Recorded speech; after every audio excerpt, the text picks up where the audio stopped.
Your Congress convenes at a time when the world's eyes are on Donald Trump taking over as President of the United States. Once again, what's the general buzz that you're picking up by speaking to all the delegates who've assembled from the world over? How is WEF looking at Trump's second presidency? So I think the participants are particularly happy that we will have Donald Trump the third day in his presidency live in Davos on video for an hour, making a speech, but also having dialogue with the participants. That shows that Donald Trump appreciates Davos and the World Economic Forum.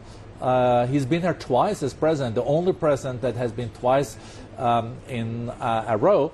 And then he is underlining the importance of deals. And I think in Davos this year, you have a lot of realism related to the economic outlook, and we need to revive global growth. So the focus is on how can we make sure that we get closer to trend growth, 4% in the years to come. So you've spoken of a geopolitical recession. Explain to our viewers watching you at this time, what do you define as geopolitical recession, and how should the world be prepared to deal with it? So the backdrop geopolitically is not like this, sunny.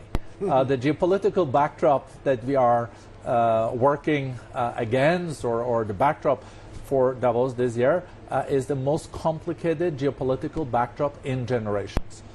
What do I base that on? It is the competition between the G2, China and the US. There's more conflicts and wars than in the past, and we see less cooperation and more than competition. And that's something that is also shaping the agenda here in Davos. But what we're trying to do is, though, to identify areas where there is enough self-interest to also then collaborate even in a fragmented world. So you've spoken of a stable world order having passed. What comes? You're saying there's a new world order that's taking shape. What form and shape do you think this new world order will finally take? It's hard to say. I definitely hope it's not the jungle growing back or the law of the jungle. I don't think it will be, but you know, when you are between orders, it's always unruly times. Nations are competing for influence, the same with companies. It's definitely going to be a more multipolar world. More players. You also see emerging economies taking more and more of room, and also a bigger part of the world economy, be it Indonesia, Malaysia, Africa, and definitely India, that is more and more influential. In this more multipolar world, there's still be key actors like the US, because they're close to 30% of the global economy, close to 50% of the global military capabilities.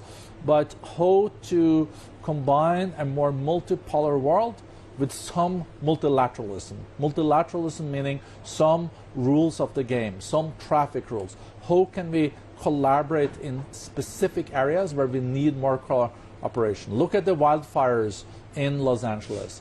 We still need to collaborate on mitigating greenhouse gases. Look at the bird flu now spreading in the US. We need to collaborate even in a competitive world on some future preparedness for then future pandemics. The World Economic Forum has always been a champion of globalization. President Trump poses the greatest threat to globalization, which in any case seems to have been in recess. How are you assessing the impact of potential trade tariffs that President Trump and his administration seem determined to impose? It is true that it's a much different world than in the past. In the past, there was like a win-win thinking. What is good for you is good for me, and vice versa. No, it's more about competition and national interest. But even in a world where national interest is so critical, I think we will see growth in trade. Look at Trump 1.0. Trade grew globally also when he was president last time, and economic growth was strong.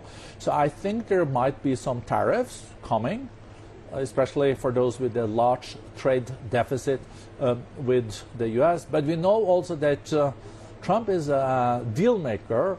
He's also someone that likes to negotiate.